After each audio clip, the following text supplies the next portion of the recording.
Hello, my friends, and welcome once again to Life with Mona. So this week, as we said, we're talking about depression. And with me today is Dr. Les Brickman. Dr. Les Brickman is a life coach and a life trainer.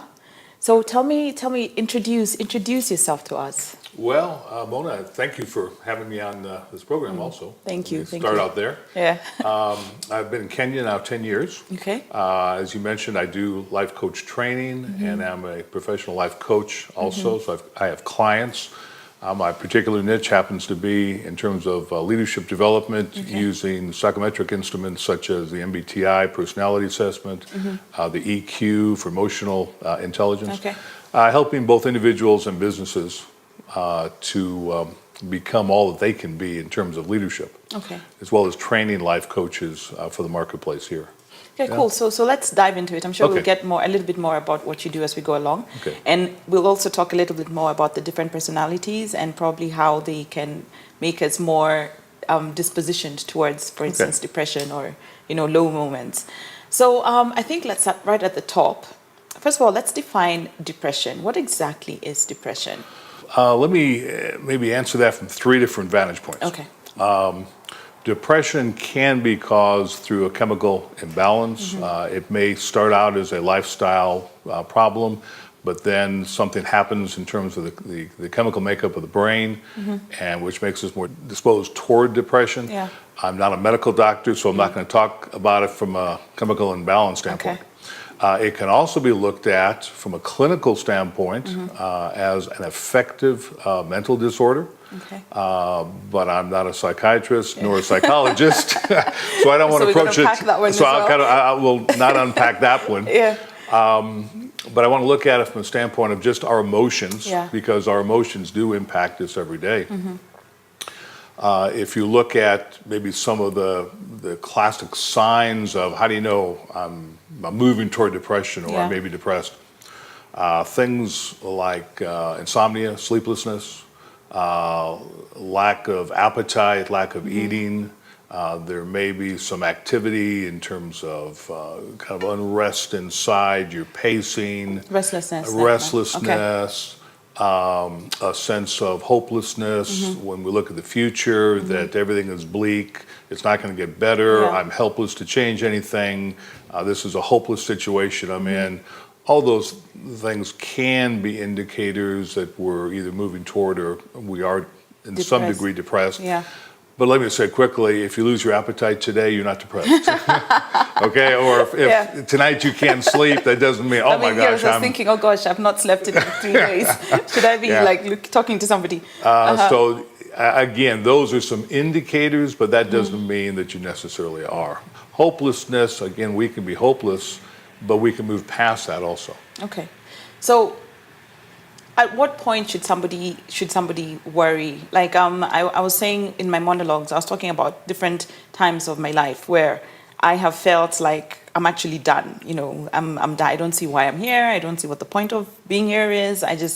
I really should be looking for a way out or really praying to God to give me a way out. So at what point should somebody start worrying? Like if I walked into your office, for instance, and I said, Dr. Les, I think I'm going into depression. How would you guide me? Okay, I think I would look at a number of things. We have 11 basic human emotions, Mona, that have a physiological impact on the human body. 11. 11. 3 positive, 3 negative. 3 positive, 3 neutral. I think 5. Negative. That's not good. Why are there 5 negative? Well, I don't know. But and it doesn't matter where in the world you go. These emotions have the same impact on our physical body. Okay, let me talk to you about 4 of those and how they're interrelated. Okay. One is a neutral, and it's called anticipation. Anticipation is neutral? Is neutral. We anticipate many things. I anticipated when the Uber was going to pick me up today. I anticipated. Was there traffic? Yes, but I anticipated the traffic. And you got here in time. And I got here on time. Unlike some of us. So I can anticipate things happening in terms of whether it's my culture or how people are going to treat me. So I have basic expectations, and I anticipate that, and that's neutral. We can also be, and this is the second one, surprised. Yeah. Okay, surprise is also an emotion. Now, we can be happily surprised, positively surprised. I was surprised that there wasn't, too much traffic. I was surprised that there was. So we can be negative. It can be a negative surprise. And Okay. you mentioned personality. Some of us, just because of our personality, we don't like surprises. Yes. And some of us do. Yeah. Okay. So again, we can be surprised. Now, let's say that I anticipate something in my relationship with my wife, and I'm surprised because it's not there. Maybe she treats me not like I've anticipated. Yeah. She does something negative, Yeah. okay, or my children. Okay, that then becomes negative. Yeah. Now, what happens? I can get angry, okay? Now that we move into a negative emotion. Okay. So now I'm getting angry because a right I have has been violated, an expectation has been violated, a need has not been met that I feel like I have. Yeah. Okay, so what do you do with anger? Anger is kind of like a gun. I can point it at you, and I can explode your way. Yes. Or I can point it inside. Well, that's where often depression comes from. Because when we internalize our anger and we point it at ourselves, then That is often like the result, pulling the trigger. it's like pulling the inside. trigger over and over and over and over again. And that internalized anger can often and does often lead to depression. I see. The last emotion I want to talk about is that of sadness. Yeah. Okay. We were in a situation, somebody dies, okay? Sadness is a sense of loss. I've lost the relationship. Yeah. I've lost something that I have valued. I've Yeah. lost my job. I've lost the respect of somebody. Something has happened and I'm sad. Okay. Well, when I'm overwhelmed with the sadness, it leads to It leads depression. to depression. And so that depression may not be, hey, I'm angry, but it could be, I'm overwhelmed with grief. Okay. You mentioned before about, suicide. And sometimes the survivors of suicide, and I have been one, I am one, the survivors can be mad. They can be mad at the person. They can be mad at God. They can be mad at the situation or somebody else. Yes. That maybe took that life. And so we're angry, and that can lead to depression. You've just said that you're a survivor of suicide. Yeah. Tell me a bit more about that. I had a close family member that came to a point of helplessness as they looked at their life. They did not see a way out of their situation. They were not, you mentioned, I think very correctly, you don't talk to anybody about it. You plan it out. Exactly. And so they planned it out. So they never, the only counsel they had was in their own mind. Yeah. And so as they... Which at that point cannot help you. Yeah, so they thought about it and they contemplated it. And I know that because they left not just a suicide note, but a video. Wow. And So this was a long-term thing. So it was a long-term thing, and it was planned out. No one knew about it, but they had looked at every option out, said it can't be done, and so the only option that remained for them was taking their own life. And they did it. And they did it. And so that then sent the family into, oh my gosh, how could this happen? Yeah. And why did this happen? What could we have done? Why weren't we aware of it? Why didn't we see What a did we sign of miss? it? What did we miss? Yeah. So there was all that internal, condemnation. Then there was the grief, and then the anguish of how do we move? how do we move beyond that? forward, and then the There's the anger at stigma the also. the anger at what they did, the anger at other circumstances. Yeah. Okay, so I think I want to break this into two different parts. The first part is let's deal with the suicide first. Okay. I think there's rising cases of that in Kenya. There are. I don't know about the world, but I know for sure there's rising cases in that. And for that, I'm told that there's more men that are committing suicide than women that are committing suicide. So first of all, if we were to break down those differences, what would you say it is the reason why men are doing that more than women? for one? And number two, why is there that rise that's happening in our society? Wow. Those are loaded questions. Yeah. In terms of the rise, again, if you look at suicide as possibly a consequence of that feeling of helplessness, Yes. I can't change my condition, I can't. Or meet my- anger, right? Sometimes or it's anger. Yeah, and really angered ourselves for our own failures. Okay. I'm not taking care of my family. I did this. I'm receiving the shame of the community. Whatever. I think, and I'm gonna stereotype and forgive me, but I think men have a greater capacity to think it through internally alone. Okay, that's true. I think that women would have a greater propensity to talk to about somebody. it, you'll be tempted, even when, and this happens to me all the time. I'm going through something. I'm like, I'm not gonna say anything. I'm not gonna say anything, and then you find yourself, yes, talking to somebody even without planning. Right, Yeah. and I think that most men, just relationally, I think the more women have a relational contact with somebody that they can talk to. Yeah. I think most men, because of our culture, whether it's here in Kenya and the UK and the US, it's kind of like, well, I've got to be alone, I've got to be strong. Yeah. So, and we don't share the innermost feelings. Yeah. Many of us as men are not in touch with our feelings. If we are, we're ignoring them. We're saying, well, we don't have them. Until we get to the point where they're ready to explode. Okay. So I think from the standpoint of men and women, that's what's happening. that may be what is actually happening. Okay. And then we feel alone. I think more alone than a woman would feel.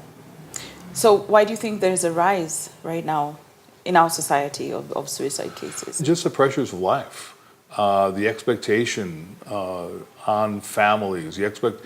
There's an expectation that we need two incomes now to be, quote, comfortable in terms and that's of our because lifestyle. people have raised their lifestyles to the point where that's the only way they can survive. That's right. Yeah. So there's a pressure to have two jobs. There's a pressure to excel. There's, and then if I don't, I'm a failure. Yeah. And we don't distinguish between, well, I failed and I'm a failure. That's true. You failed as an instant. I failed in an instant. Yeah. I did not live up to an expectation. But that does not make me as a person a failure. A consistent failure. That's right. Yeah. But we don't think like that. Yeah. So tell me, how do we, and I know we sort of started answering this in the beginning, but how do we stop that from happening? Let me give you a kind of a paradigm. It's not foolproof, but very easy to remember. A, B, C, D. Okay. You remember A, B, C, D? Okay. Yes. Okay, well, let's look at D first. And we look at D as our desired behavior. Okay. Okay? Now, we talk about depression, and there's certain things that we do. We act out our depression. Like I said, sleeplessness, the restlessness, the lack of eating, I might say apathy too. Yeah. The fact that there's no spark. Yeah. There's just a dullness. These are the actions that we have. Okay? So we look at the actions that we take. Okay. That's the desired behavior. Okay. But where does that come from? Okay? Now, most people will say to us, stop acting like that. Yeah. Okay? You shouldn't sleep that much. Yeah. Get up, do something. Get up, do something. Yes. You've got to eat. Yeah. Stop not eating. Yeah. Does that work? It does not work. It does not work. Where does the D come from, the desired behavior? Comes from C, the consequential feeling. Okay. Okay. So we feel certain things, and therefore we act based on our feelings. Yeah. It's funny you should say that, because when I was like prepping for this show and in my head going through it, I actually thought my disposition, being melancholic and being a very feeling person, is that I always listen to my emotions and feelings probably before I will listen to logic. And when you listen to that for long enough, it becomes your truth. So that is what you're calling the C. The C, the consequential feeling. Yeah, yeah. Okay. Somebody who's anorexic, you can tell them they look beautiful until you're blue in the face, but they're going to... I'm overweight. I'm overweight. Yeah. And what's going to be? Because they feel that, they They act. They act it out. Okay. Where the consequential feelings come from? They come from B. Remember, Okay. A, B, C, D. B is your belief system. Now, think about it with me. Yeah. Try an experiment. Yeah. Suppose I said to you, Mona, I want you to lean back in your chair. I want you to think about the last time you were on holiday. Just sitting on the beach in Mombasa, the waves, just How did imagine. you know? It was Oh, Mombasa. it was Mombasa. So the waves, the sun on your face, and just very peaceful. How would your body feel? Calm. All of your emotions would be instantly Yeah, calm. calm, relaxed. But then if I said, Mona, I want you to think about the last time someone has misinterpreted what you have said, and a close friend lied about you. Yeah. What kind of emotions do you think you would have? The anger. Everything would rise up. Bile. Now you're sitting here with me. Yeah. You're not on the beach, and you're not with your friend. Yeah. But your belief system just impacted your emotions. Okay. That is very interesting. So what we believe is going to impact how we feel. And where does your belief system come from? It comes from some activating event. So there is something, a trigger. There's an event, there's a trigger, and you make an interpretation about that trigger. Yeah. And based on your interpretation, you feel a certain way, and based upon your feelings, you act a certain way. Okay. So let's break that. Just recap that again. Well, let me give you one. Very common. We break up with somebody. I need that person's acceptance to feel good about myself. I need that person's love to feel good about myself. That's powerful. Okay, that's my belief system. Yes. Now, how do we feel? I don't feel good about myself because I no longer have their acceptance. I no longer have their love. Yes. So I don't feel good about myself. So I'm feeling sad. I may feel angry at them, but I'm feeling overwhelmed, and then I act it out. Okay. So when you say desired behavior, it is not desired behavior in terms of how you should be. It's desired behavior in terms of what you're feeling, and therefore this is what I'm going to do about it. Right. Wow. Okay. So if you're going to change the cycle, you're not going to change what you're doing.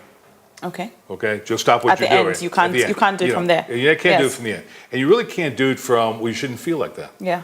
Because it's how you feel. Because how you feel. Yes. But neither can you actually change the activating event. Yes. Okay? It's happened. It happened. It's done. It's done. Yeah. It's a fact of life. Yeah. Which can change is your belief system. Okay. Now. Which is the second one. So it's the B that we're looking at. It's the B we're looking at. Okay. Now, follow with me. There's a difference between, we talk a lot about unbelief.